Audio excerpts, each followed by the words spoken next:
C'est l'heure du Journal de l'Afrique. Soyez les bienvenus sur France 24. À la une ce soir, le décès de Raila Odinga, figure historique de l'opposition kenyane. Il s'est éteint en Inde où il était soigné. Il a succombé à une crise cardiaque. Raila Odinga a été chef de l'opposition durant presque toute sa carrière politique. Les réactions dans son fief à Nairobi dans un instant.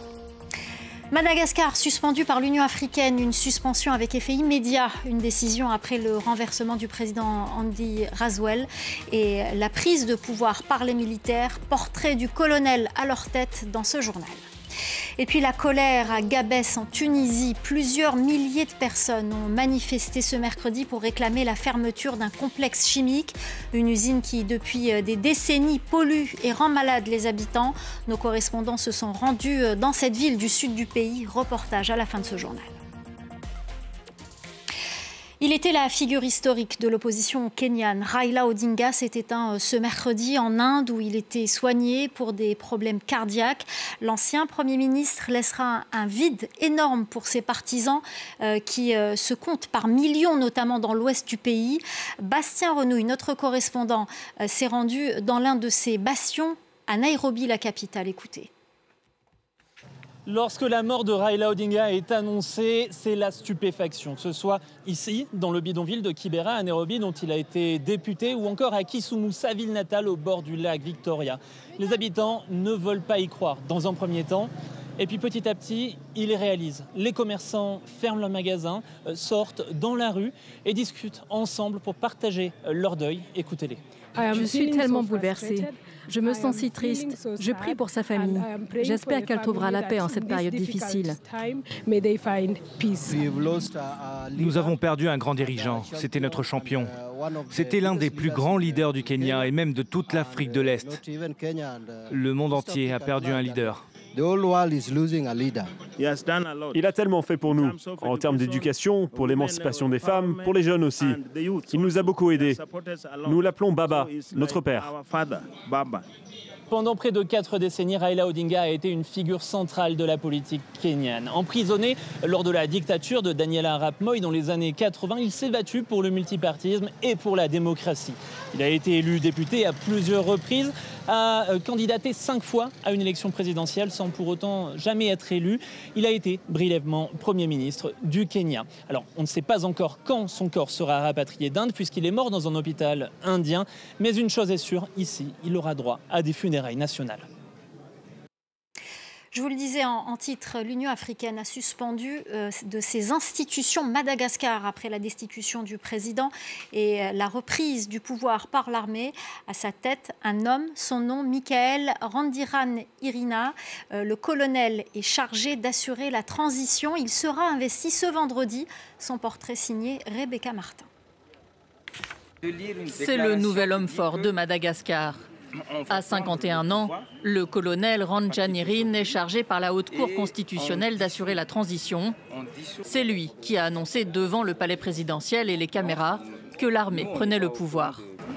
On va prendre le pouvoir à partir d'aujourd'hui et on dissout à partir d'aujourd'hui le Sénat, le HCC, la HCC, la HCJ et la HCDDED et la CENI.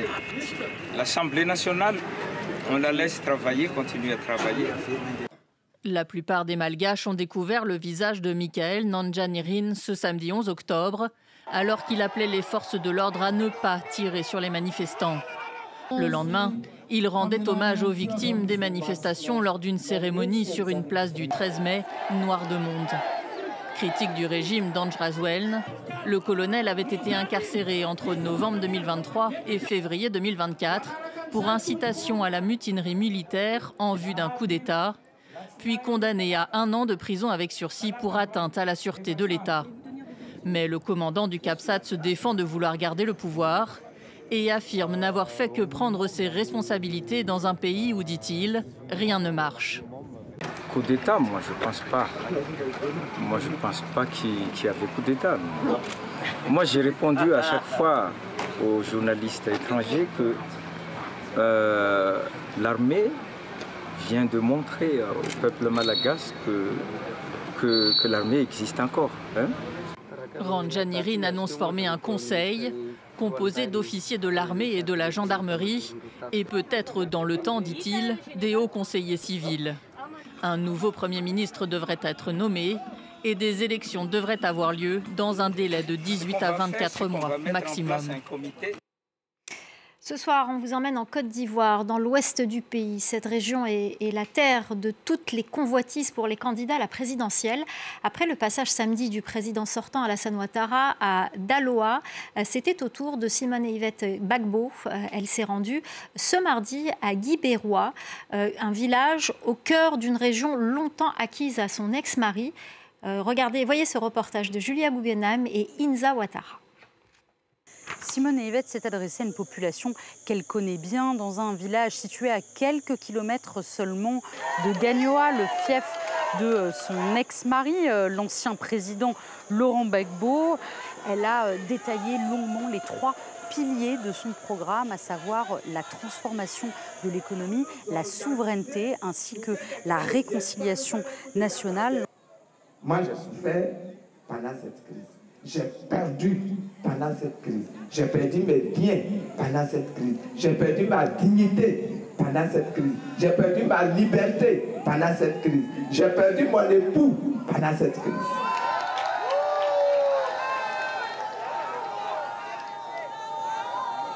Et je dis qu'il est de mon devoir de pardonner. Guibérois, c'est aussi le village de celui qu'elle appelle son fils, Charles Blé Goudé, qui a récemment officialisé le soutien à sa candidature. L'ancien bras droit et l'ex-femme de Laurent Gbagbo ont donc uni leurs forces pour tenter de convaincre les adeptes du boycott et les abstentionnistes d'aller aux urnes. 2025, c'est vrai, il y a Simone, mais il y a Gbagbo dedans. Gbagbo, c'est Gbagbo. Gbagbo, c'est Gbagbo. C'est toi qui ne vas pas voter. Ça fait une voix de moins. Tu cautionnes ce qui est là. Pourquoi vous voulez qu'on répète ce qu'on a déjà essayé? Quelques heures avant le début du meeting, plusieurs groupes de partisans de l'ancien président tentaient de bloquer les routes qui donnaient accès au village où se tenait le meeting pour protester justement contre le processus électoral. On en vient à ces tensions politiques en Guinée-Bissau. L'élection présidentielle doit se tenir dans un peu plus d'1 mois et le principal opposant au président Umaro Sissoco Embalo ne pourra pas se porter candidat. Domingos Simoes Pereira, leader du parti historique du PEG, a été définitivement exclu par la Cour suprême. La correspondance régionale de Sarah Sakou. Selon le porte-parole de la Cour suprême de Bissau, la candidature de Domingos Simoes Pereira, surnommée DSP, pose 2 problèmes. D'abord, elle aurait été introduite hors délai. Ensuite, la coalition qui la porte n'a pas de légitimité juridique selon lui. Faux, rétorque DSP interrogé par nos confrères lusophones de RFI. Il a rempli toutes les exigences, assure-t-il, et son recours doit encore être examiné par la Cour suprême. Il assure également qu'une fois la voie juridique épuisée, il n'hésitera pas à aller sur le terrain politique, comprenez, dans la rue. À un peu plus d'1 mois de l'élection présidentielle à Bissau, la tension vient donc de monter d'1 cran. Déjà fin septembre, la coalition de DSP avait été rejetée de la liste pour les législatives, puisque c'est en fait un double scrutin qui doit se tenir le 23 novembre prochain. Pour l'heure, 12 candidats ont été validés pour la présidentielle, dont le président sortant, Umaro Sissoco Embalo, et 6 partis sont pour l'instant en lice pour les législatives. Ce mécanisme conjoint signé entre les autorités congolaises et la FCM23 en République démocratique du Congo, les 2 parties sont tombées d'accord sur le mode de vérification du respect du cessez-le-feu. Un cessez-le-feu signé en juillet à Doha, déjà violé à maintes reprises. En théorie, ce mécanisme doit faire taire les armes alors que des combats ont été signalés ces dernières semaines. Les précisions à Kinshasa d'Aurélie Bazaraki-Bangoula. La présidence congolaise présente la signature du mécanisme de surveillance du cessez-le-feu comme une étape majeure du processus de Doha. Alors ce mécanisme est composé à 50-50 de représentants des autorités congolaises et de l'AFC M23. Son objectif, c'est de rendre compte de toute violation de cessez-le-feu dans les provinces du Nord Kivu et du Sud Kivu. Signé après des semaines de discussions, ce mécanisme est présenté par les États-Unis, l'un des médiateurs de ce conflit. bien comme une étape essentielle vers la signature d'un accord de paix plus global. Mais les points de blocage entre l'AFC M23 et les autorités congolaises restent nombreux. Ces mécanismes, c'est juste un de nombreux points de mesures de confiance, mais c'est aussi un de nombreux points, des éléments qui divisent les deux parties. Donc il y a la libération des prisonniers qui, même si le mécanisme avec le CICR a été aussi déjà accepté, ce qui est un autre progrès, mais il n'y a pas eu d'échange de prisonniers pour l'instant. Normalement, après cette signature, on devait maintenant commencer à discuter le fond de l'accord entre le M23 et le gouvernement congolais. Mais il y a beaucoup de points sur lesquels ils sont en désaccord. Les membres de ce mécanisme de vérification de cessez-le-feu devraient faire un point d'étape d'ici une semaine. Mais déjà, moins de 24 heures après cette signature, l'AFC M23 accuse dans un communiqué les forces armées congolaises d'avoir lancé d'intenses bombardements contre plusieurs positions rebelles. Un communiqué qualifié de provocation par un responsable des forces armées congolaises.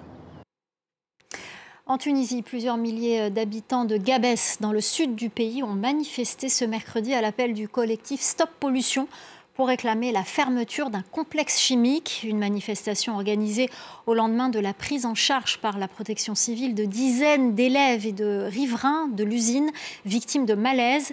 Et cela fait des décennies que cette usine qui transforme le phosphate en engrais rend malades les habitants. Aujourd'hui, ils exigent des actions concrètes. Nos correspondants Lilia Blaise et Hamdit Lili se sont rendus sur place. Reportage. L'écologie a été assassinée. La santé des habitants de Gabès a été sacrifiée, alors que Gabès possède des richesses que l'on ne trouve nulle part. Ces mots, le président Kais Saied les a prononcés début octobre, après le recensement de près de 100 cas d'intoxication grave dans la ville de Gabès en moins d'un mois. Des intoxications dues aux émanations de soufre et d'ammoniac produites par le groupe chimique tunisien. Plusieurs lycéens ont été touchés. Cette mère de famille dit que sa fille souffre encore des séquelles de l'asphyxie. Quand ma fille soulève une tasse de café, elle la laisse parfois tomber. On a l'impression qu'elle a des vertiges ou des problèmes de coordination. Elle ne supporte aucune odeur, le parfum, l'odeur de la javel, tout l'empêche de respirer. Ce n'est quand même pas trop demandé que nos enfants vivent dans un environnement sain. Pour ce père dont la fille a été également intoxiquée, la pollution quotidienne est devenue intolérable. Il attend un changement après le discours présidentiel. Nous sommes vraiment fatigués. J'espère que le président va régler nos problèmes. Nous avons confiance en lui. Il faut qu'il trouve une solution à la pollution, surtout pour les plus pauvres qui ne peuvent pas se défendre. Des attentes, les militants écologistes de la région en ont aussi. Khaireddine Debaya est l'un des fondateurs du groupe Stop Pollution.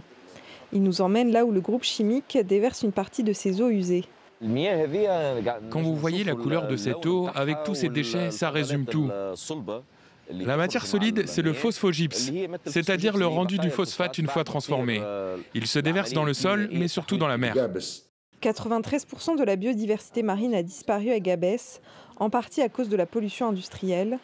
Depuis 2012, le groupe Stop Pollution se mobilise pour réclamer le démantèlement du groupe chimique.